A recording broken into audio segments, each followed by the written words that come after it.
भाई जो गुरु वचन पे डट गे, कट गे फंद 84 के।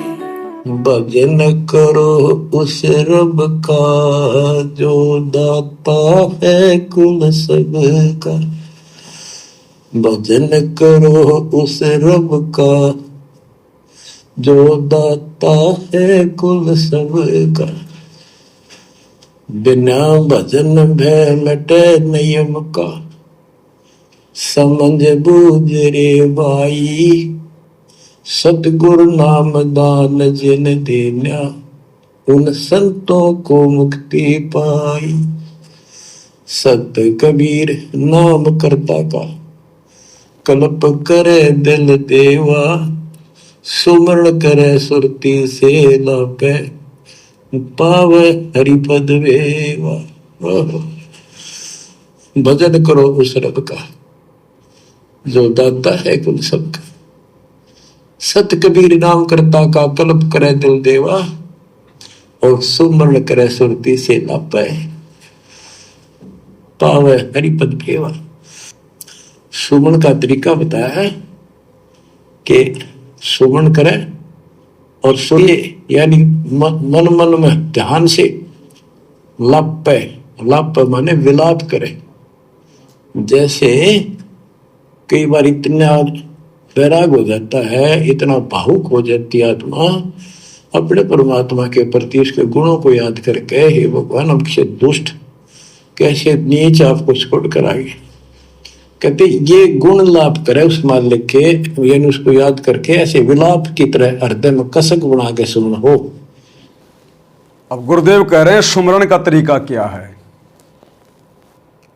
कि जैसे कई बार हमें वैराग हो जाता है, हमारे अंदर प्रेम उमड़ता है उस परमात्मा के प्रति, उसके गुणों को याद कर करके, उसने हमारे ऊपर जो उपकार किए हैं उनको याद कर करके। तो भाई और बहनों, कौन से परमात्मा के प्रति हमारा प्रेम उमड़ेगा? कौन से परमात्मा के गुणों को याद कर करके हमारी आंखों में आंसू आएंगे? अरे हमारी आंखों में अगर आंसू आएंगे तो हमारे गुरुजी के उपकारों को याद करके आ सकते हैं, क्योंकि हमारे ऊपर जो महा उपकार किया है हमें उपदेश देकर, किसने किया?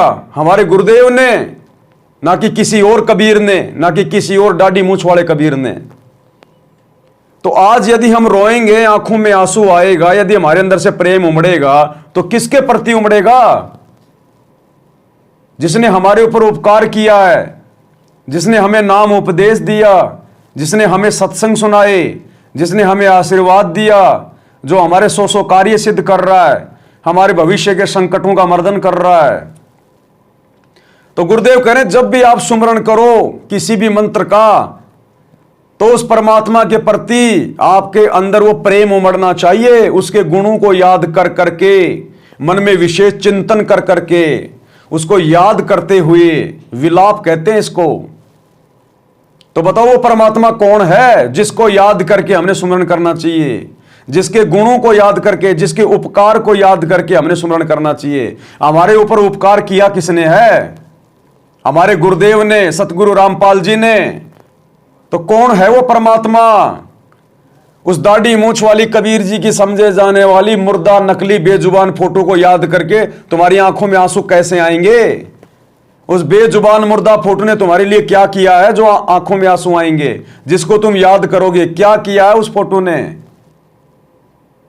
तो असल में परमात्मा कौन है जिसको याद करके हमने रोना चाहिए, विचार करना चाहिए, चिंतन मनन करना चाहिए, 100 बार उसका धन्यवाद करना चाहिए? गुरु। इसलिए तो कहते हैं कुल का खाविंद एक है, दूजा नहीं गवार। कि हे मूर्ख प्राणी, सारे संसार का मालिक केवल एक ही है। अदली असल कबीर है, कुल का सतगुरु एक, कुल का मालिक एक। जमजोरा जहां से डरे मिटे कर्म के लेख, अदली असल कबीर है, कुल का सतगुरु एक। और गुरु समान नहीं दाता रे जग में, गुरु समान नहीं दाता। तो बताओ और किसको याद करके रोए, किसका चिंतन करें सुमरण करते समय? गुरु के समान तो कोई दाता है ही नहीं, कोई भगवान है ही नहीं। भाई जो गुरु वचन पे डट गए, कट गए फंद 84 के, कट गए फंद 84 के, कट गए फंद 84 के।